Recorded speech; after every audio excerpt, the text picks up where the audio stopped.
Hi friends, today we are going to discuss about the wine quality prediction using machine learning algorithm.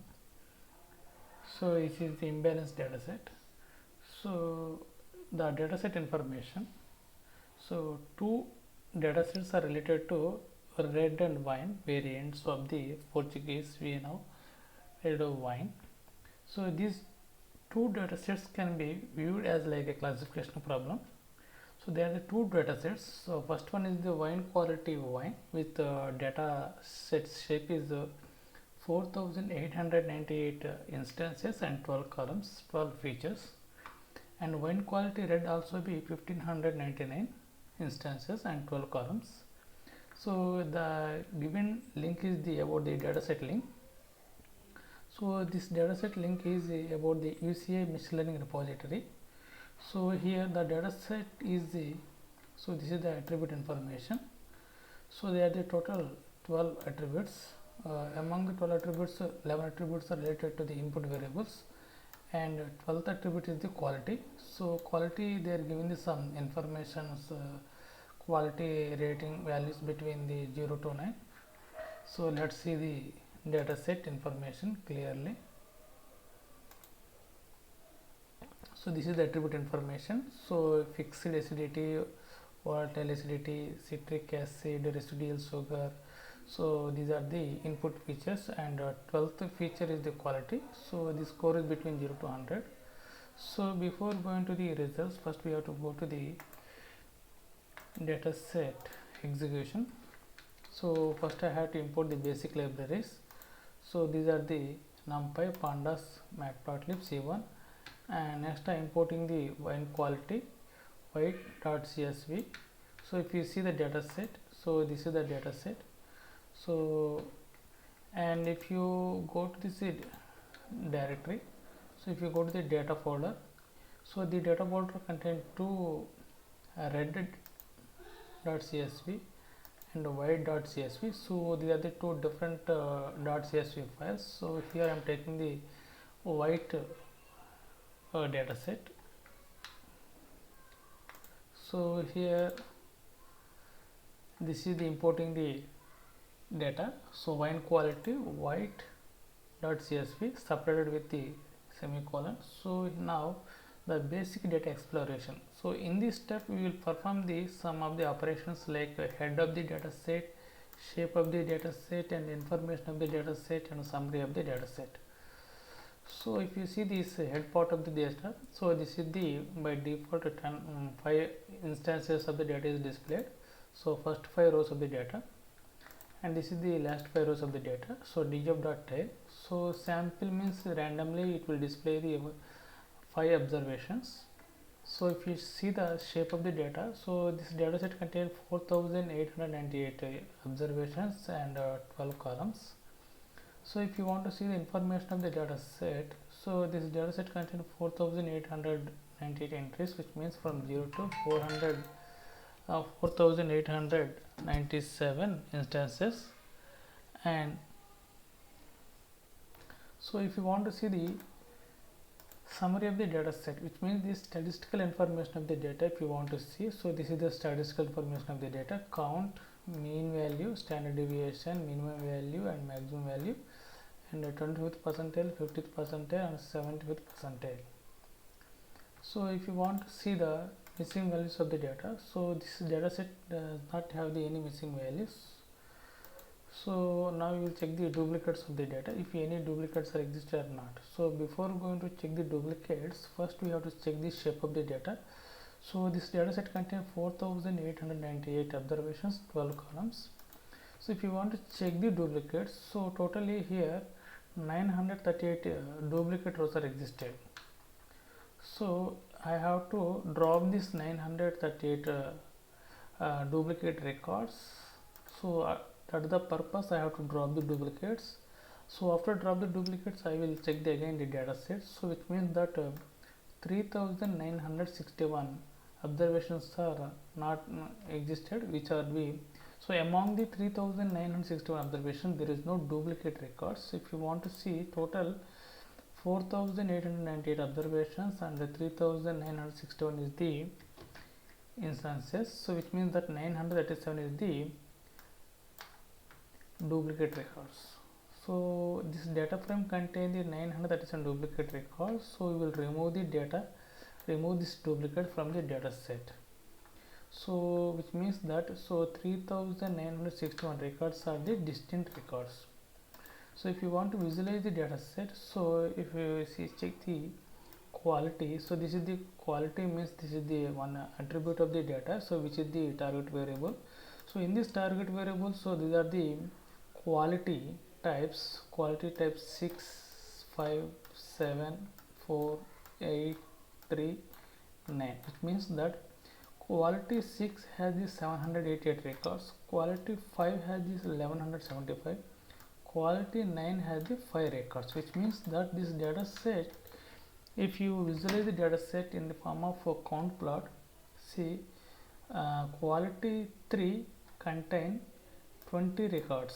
So quality 3 contain 20 records, quality 4 contain 153 records, and quality 6 is above 750, which means that 788.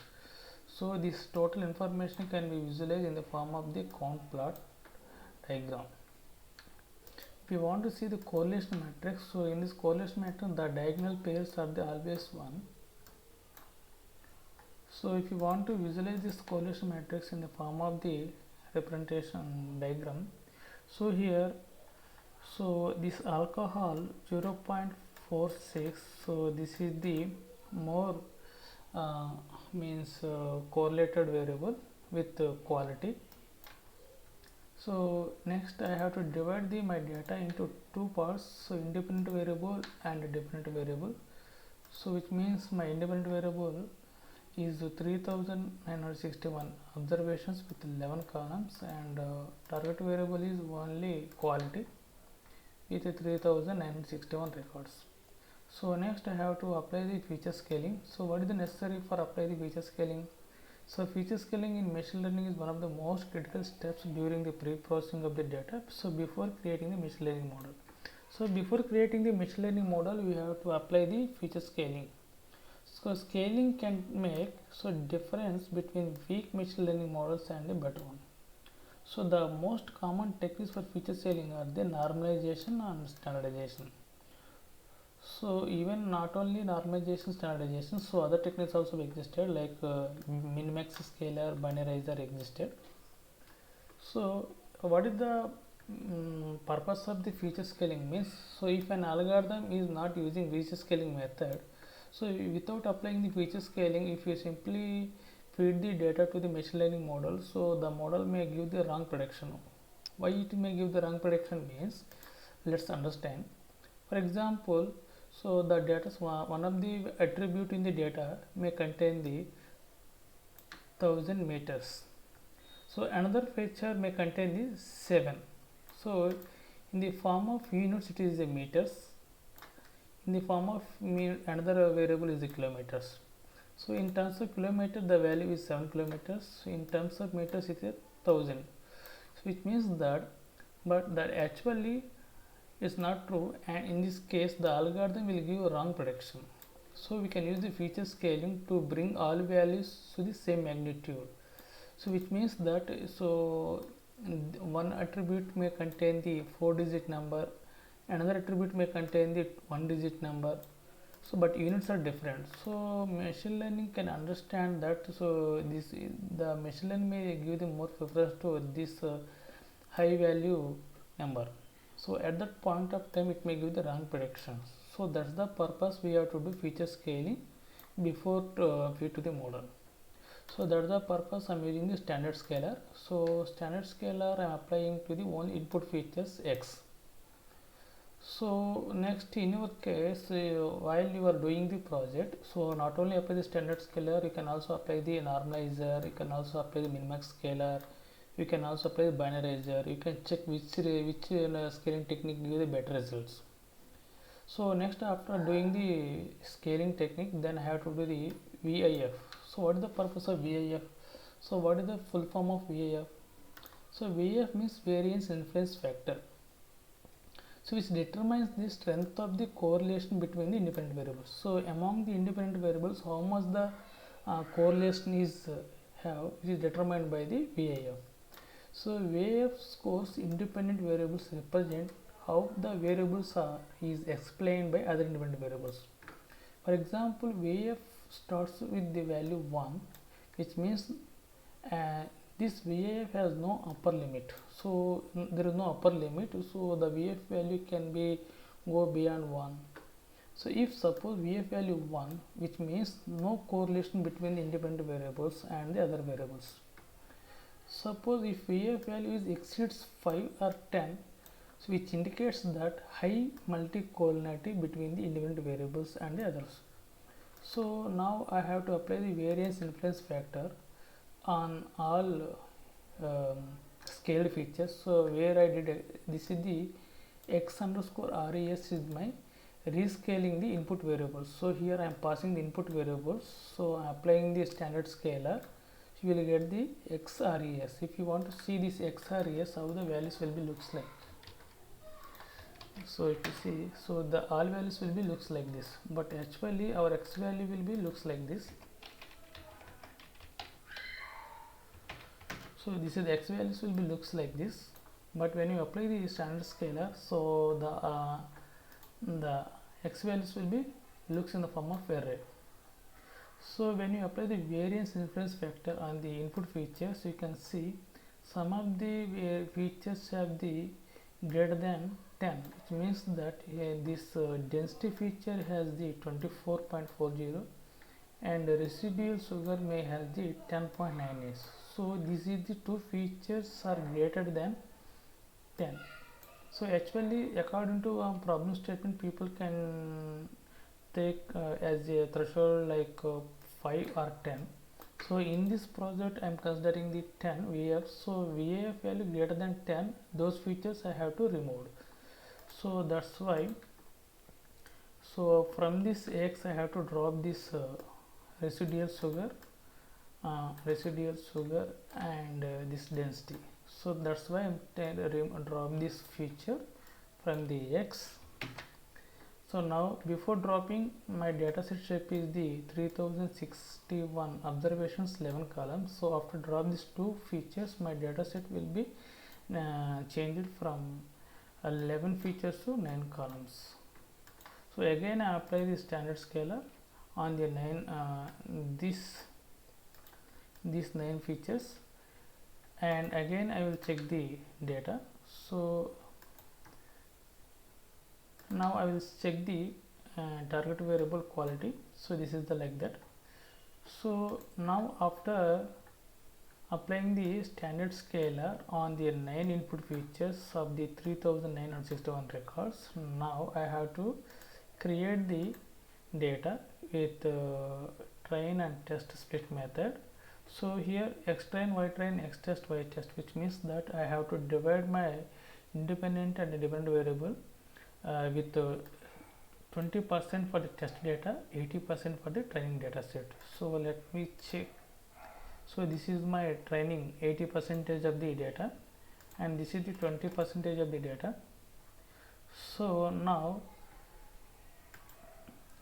my data set is ready for training model. So now I am applying the one method, one algorithm, that is the decision tree classifier. So decision tree classifier train on the x train, y train. So let me check the train score. So this is my train score and this is my test score. So test score means accuracy score. This is about 41.48. So this is my confusion matrix. So confusion matrix, and this is the classification report. So in this classification report, if you see here, quality 3, quality 4, quality 5, quality 6, quality 7, quality 8, quality 9, which means this is the 1, 2, 3, 4, 5, 6, 7. So 7 classes, 7 types of the wine quality. So if you see here, in this 3, quality 3, which contain the 6 records. That's if you see count 1 plus 3 4, 4 plus 1 5, 5 plus 1 6. That's why this is the 6. So total number of the quality type 3 has the 6 records from the y test and y period. if you see the 4 quality 4, which means if you sum these values, so 9 plus 11 plus 6 plus 4 plus 2, you will get the 32.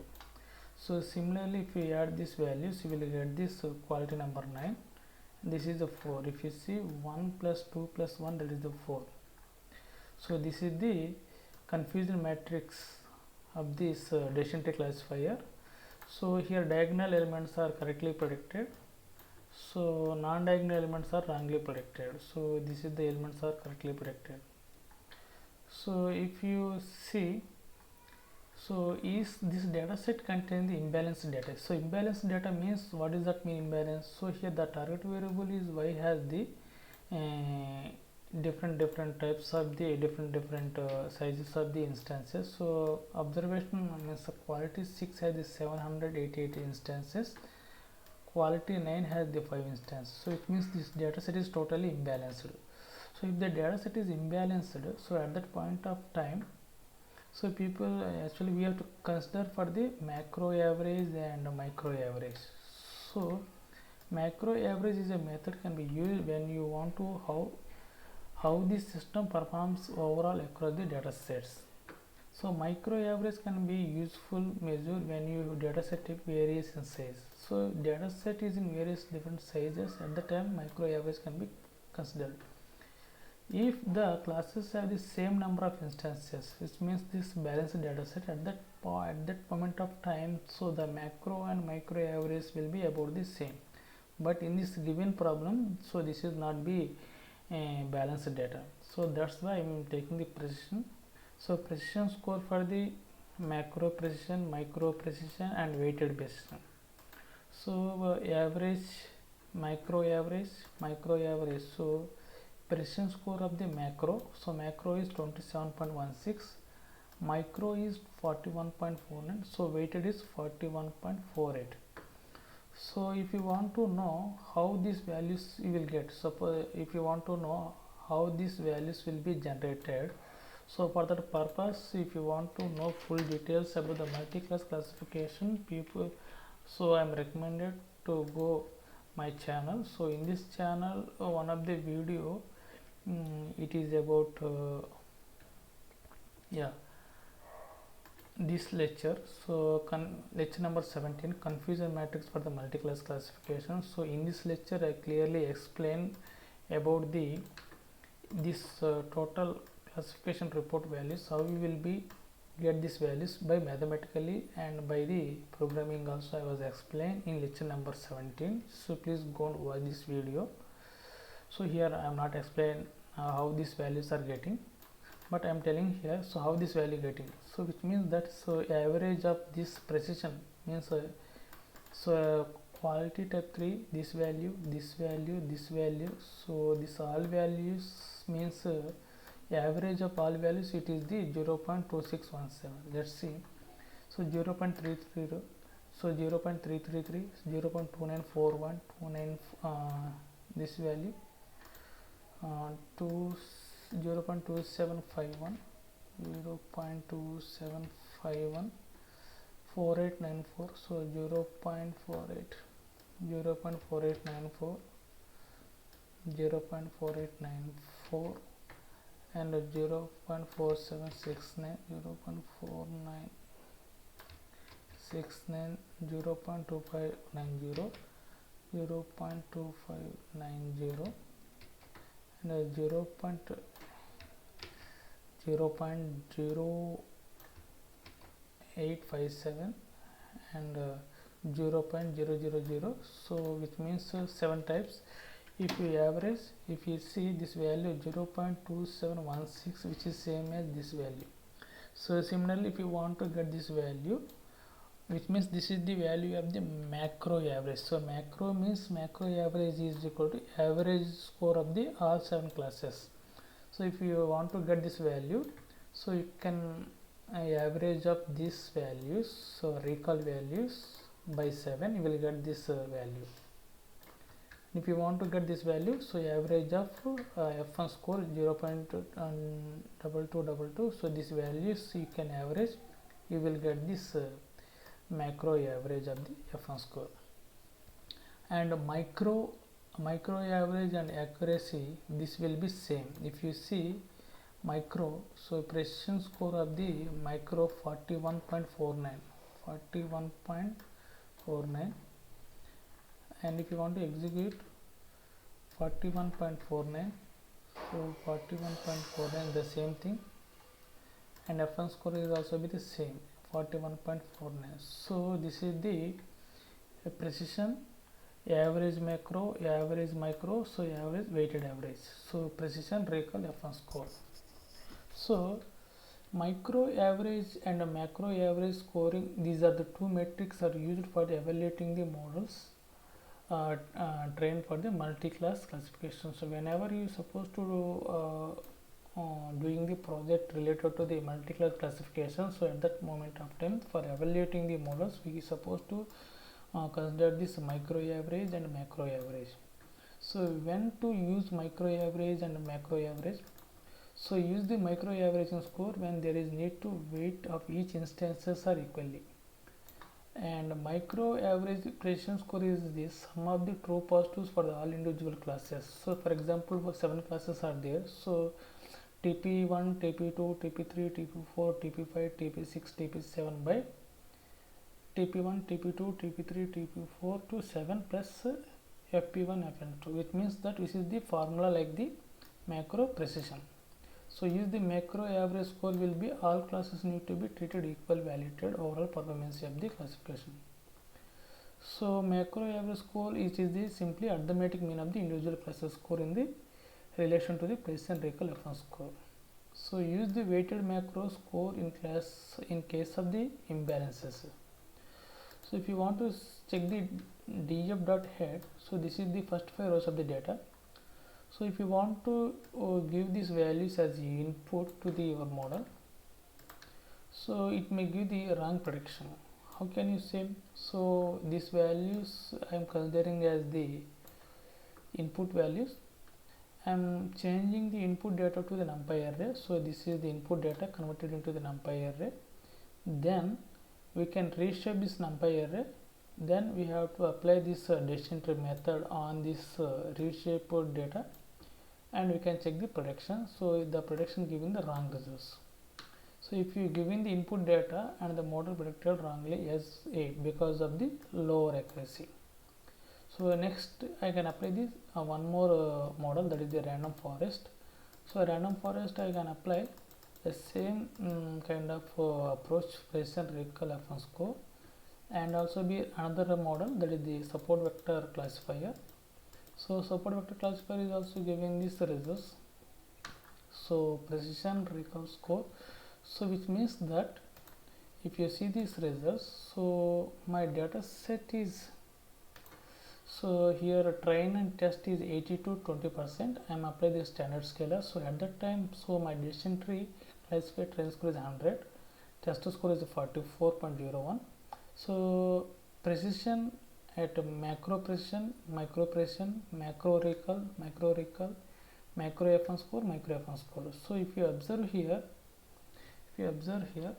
so here the test score and the micro of the precision, micro of the recall, and micro of the F1 score all be same. So which means that, so decision tree classifier test score is 44, random forest classifier accuracy is 56, support vector classifier is accuracy 54, which means that when you apply these models on imbalanced data, so you will get the lower accuracy. So what you will do, you can, this is the results of the 80% for the training, 20% for the testing when you apply the standard scalar. So if you want to change the percentage of the training data and testing data from 80 to 90 for training and 10% for testing, and apply this standard scalar, so the results are maybe changing. If you see, so in this ratio 80-20 standard scalar, so highest test score is RFC 56.62. so here the values are changing because of the percentage of the training and testing data. So next I am changing the, in place of the standard scalar I was applying the normalizer. So normalizer is one more data scaling technique. So I am suggesting you, So while doing the project, we have to apply the different scaling techniques. Totally 4 scaling techniques are possible. So standardizer, normalizer, and min-max scaler, binarizer. So and these 4 scaling techniques can apply at a different ratios of the training and testing: 90-10, 80-20, 70-30, 60-40. So different percentage of the training testing and the different scaling techniques you can supposed to apply, and you can compare the results. So which is the best results you can able to compare and apply this model for the deployment. So this is the project for the wine quality prediction. This is the imbalanced class data. So in next lecture I will take the same data set, and but at that time I will apply some balancing techniques. So this is balancing techniques, like this is the SMOTE. This is one kind of approach. So at that time you can apply. So the results are changing. So the same 80-20 standard scaler, so the results are changing from 90.34. so test score is increasing. So how the test score increasing, I will explain in next lecture. That is the lecture number 38. So this class is about the lecture number 37. So 37 lecture for the only about the imbalanced data, and the lecture number 38 is about the only balanced data. So how can you apply the how to make the balance from the imbalanced to balanced data. So I hope this like this video. Thank you.